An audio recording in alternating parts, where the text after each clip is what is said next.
ప్రభుత్వాలు నిర్వహించే పరీక్షా ప్రశ్నపత్రాలు గత దశాబ్దాల కాలంలో లీకేజీల వ్యవహారం ఎంతో ఆందోళనకరంగా తయారైన విషయం ప్రసార మాధ్యమాల ద్వారా తెలుస్తుంది. విద్యార్థులు తమ భవిష్యత్తుకై క్షణక్షణం శ్రద్ధతో చదివి రాస్తున్న పరీక్షా పత్రాలు పరీక్షల రోజు కంటే ముందుగానే లీక్ అవుతున్న సంఘటనతో వారు నిరాశ నిస్పృహలకు గురైతున్న విషయంతో వారి భవిష్యత్తుకు ప్రభుత్వాలు వ్యవస్థ భరోసా కల్పించలేని పరిస్థితి నెలకొంది.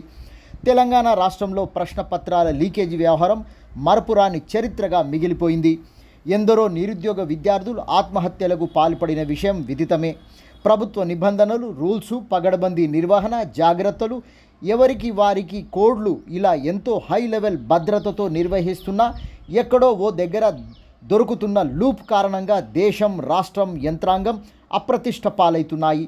విద్యార్థుల్లో పరీక్షల మీద నమ్మకం లేకుండా పోతున్న విషయమై ఇప్పుడు ప్రభుత్వాల సామర్థ్యానికి, పరిపాలన దక్షకు పరీక్షగా మారింది.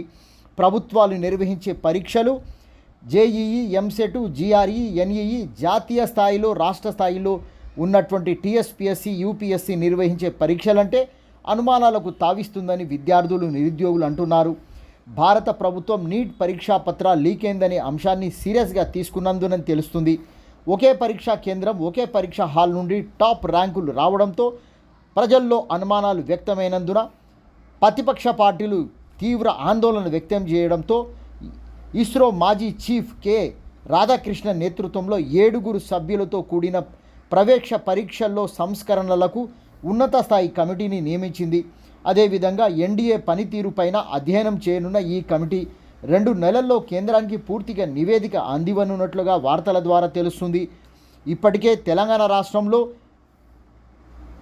ఎంతో కష్టపడి చదివిన విద్యార్థులు నష్టపోయారని, నీట్ పరీక్షలో 23 లక్షల మంది విద్యార్థులు తర్ఫీదు తీసుకొని ప్రిపేర్ అయ్యారని, జవాబులు రాయని వారికి విద్యార్థులకు మార్కులు ఇచ్చారని, ఎన్నడూ లేని విధంగా 67 మంది విద్యార్థులకు ఒకే హాలు నుండి టాప్ మార్కులు ఎలా వస్తాయని నిలదీసిన తెలంగాణ రాష్ట్ర విద్యా పరిరక్షణ కమిటీ సభ్యులు తక్షణమే రాష్ట్ర ప్రభుత్వం ఈ విషయంలో జోక్యం కల్పించుకొని పరిస్థితులకు అనుగుణంగా విద్యా విధానాన్ని పగడబందీగా రాష్ట్రమే అమలు చేసే విధానాన్ని యుద్ధ ప్రాతిపదికన తయారు చేయాలని తెలంగాణ రాష్ట్ర ప్రభుత్వానికి రేవంత్ రెడ్డికి సూచించిన తెలంగాణ రాష్ట్ర విద్యా పరిరక్షణ కమిటీ సభ్యులు ప్రొఫెసర్ హరగోపాల్.